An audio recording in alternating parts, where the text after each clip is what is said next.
नमस्कार। आज हम बात करेंगे एक ऐसे टेक कोल्ड वॉर की जो अमेरिका और चीन के बीच चल रहा है, वो भी बेहद जरूरी रिसोर्सेज को लेकर। और पता है इस पूरे गेम में सबसे क्रिटिकल प्लेयर कौन है? इंडिया। तो चलिए इस कहानी में जरा और गहराई से उतरते हैं।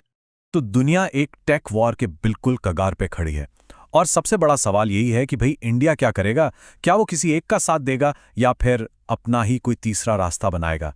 यही वो पहेली है जिसकी वजह से आज सबकी नजरें इंडिया पर है। तो ये सब शुरू कैसे हुआ? इसकी जड़ें जाती हैं चीन के एक बहुत ही स्ट्रैटेजिक मूव में। एक ऐसा मूव जिसने उसके हाथ में दुनिया का सबसे बड़ा इकोनॉमिक हथियार थमा दिया। बात है अक्टूबर 2025 की। टेंशन तब एकदम से बढ़ गई जब चीन ने एक ऐसा कदम उठाया जिसने अमेरिका को, आप कह सकते हैं, पूरी तरह से शॉक कर दिया। ये वो मोमेंट था जब पूरी दुनिया को असल में समझ आया कि सप्लाई चेन का असली बॉस कौन है।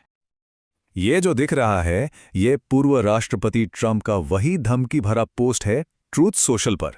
जब ये आया ना, तो पहले तो किसी को समझ ही नहीं आया कि आखिर वो इतना गुस्सा क्यों है। बाद में कहानी खुली कि चीन ने अमेरिका के लिए रेयर अर्थ मैग्नेट्स का एक्सपोर्ट ही बंद कर दिया था, और बस इसी एक पोस्ट से ये पूरा मामला पब्लिक हो गया।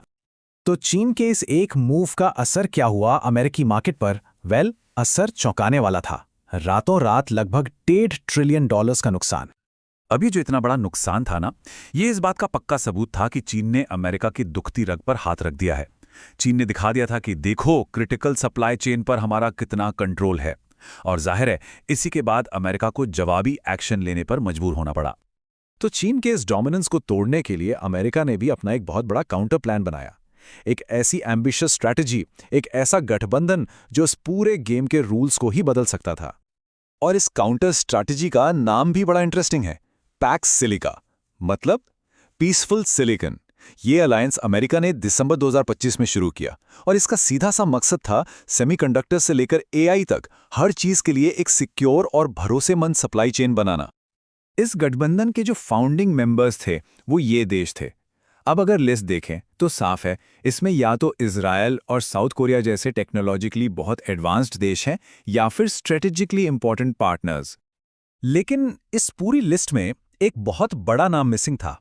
इंडिया कहाँ था? शुरू में इंडिया का नाम ना होना इसने कई सवाल खड़े कर दिए। कुछ लोगों ने तो यहां तक कहा कि ये इंडिया की बेइज्जती है। पर फिर जनवरी 2026 में इंडिया में जो अमेरिकी एम्बेसडर थे, उन्होंने सब कुछ साफ कर दिया। उन्होंने कहा, हाँ, हम चाहते हैं कि इंडिया पैक्स सिलिका को ज्वाइन करें। इस ऑफिशियल इनविटेशन के बाद अब बॉल पूरी तरह से इंडिया के कोर्ट में थी। फैसला अब इंडिया को ही करना था। और यहीं से कहानी का पूरा फोकस शिफ्ट होकर इंडिया पर आ जाता है, जो इस वक्त एक बहुत ही मुश्किल, एक बहुत ही क्रिटिकल स्ट्रेटेजिक मोड़ पर खड़ा है। तो अब इंडिया के सामने ऑप्शंस क्या हैं? देखिए, अगर वो इस अलायंस को ज्वाइन करता है तो उसे एक सिक्योर टेक सप्लाई मिलेगी, अमेरिका के साथ पार्टनरशिप और मजबूत होगी, और एडवांस्ड टेक तक पहुंच मिलेगी। दूसरी तरफ अगर वो इससे दूर रहता है तो वो अपनी आज़ादी बनाए रख सकता है, चीन को नाराज करने से बच सकता है, और अपना जो नॉन अलाइंड स्टेटस है उसे भी बचा कर रख सकता है। तो मतलब दाव पर बहुत कुछ लगा है।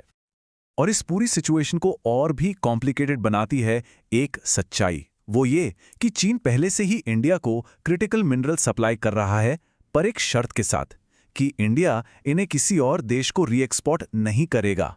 तो सवाल यह है कि क्या इंडिया चीन के साथ अपने इस नाजुक रिश्ते को दांव पर लगाएगा? लेकिन ऐसा नहीं है कि इंडिया इस गेम में सिर्फ एक साइलेंट स्पेक्टेटर है। नहीं, इंडिया एक एक्टिव प्लेयर है जिसके अपने खुद के बड़े प्लान्स हैं। 2025 के आखिर में क्या हुआ? दुनिया की बड़ी बड़ी टेक कंपनियों ने इंडिया में एक जबरदस्त इन्वेस्टमेंट का ऐलान किया। कितना? पूरे $50 बिलियन। अब सवाल ये है कि ये इतना सारा पैसा इंडिया में आ क्यों रहा है? वो इसलिए क्योंकि दुनिया की बड़ी टेक कंपनियां इंडिया को एआई के लिए फ्यूचर का एक बहुत बड़ा मार्केट मान रही हैं। वो इसे मैन्युफैक्चरिंग और इन्वेस्टमेंट के लिए चाइना प्लस वन स्ट्रैटेजी का हिस्सा मानती हैं। मतलब अगर चीन में नहीं तो इंडिया में। तो सबसे जरूरी बात यह है कि इंडिया चुपचाप नहीं बैठा है। उसने आत्मनिर्भर बनने के लिए एक मल्टी प्रोंग्ड स्ट्रैटेजी बनाई है। देखिए, उसने अपना national critical mineral mission launch किया, अपनी एजेंसी काबिल को एक्टिव किया ताकि वो विदेशों से रॉ मटेरियल ला सके, और तो और सेमीकॉन इंडिया जैसे बड़े बड़े प्रोग्राम्स शुरू किए ताकि इंडिया खुद एक मैन्युफैक्चरिंग हब बन सके। और ये सब सिर्फ कागजों पर नहीं हो रहा है, बिल्कुल नहीं। इंडियन मिनिस्टर्स दुनिया भर में क्रिटिकल मिनरल्स पर जो मीटिंग्स हो रही हैं उनमें एक्टिवली हिस्सा ले रहे हैं। इससे एक बात तो साफ है कि इंडिया अपने इंटरेस्ट को प्रोटेक्ट करने के लिए वर्ल्ड स्टेज पर पहले से ही जमीन तैयार कर रहा है। तो अब हम आ गए हैं इस पूरे एनालिसिस के फाइनल स्टेज पर, जहां दांव पर बहुत कुछ लगा है और फ्यूचर वो अभी लिखा जाना बाकी है। तो इंडिया का फैसला इतना इंपॉर्टेंट क्यों है? सोचिए जरा, इतना बड़ा मार्केट, स्किल्ड वर्कफोर्स और दुनिया की सबसे तेजी से बढ़ती इकोनॉमी, ये सारी चीजें मिलकर इंडिया को एक ऐसी पावर बनाती हैं जिसके एक फैसले का असर पूरी दुनिया पे पड़ेगा। तो आखिर में सवाल यही बचता है, क्या इंडिया किसी बने बनाए क्लब को ज्वाइन करेगा या फिर वो अपना खुद का एक नया क्लब बनाएगा? जवाब चाहे जो भी हो, एक बात तय है, वही जवाब आने वाले वक्त में टेक्नोलॉजी और जियोपॉलिटिक्स का भविष्य तय करेगा।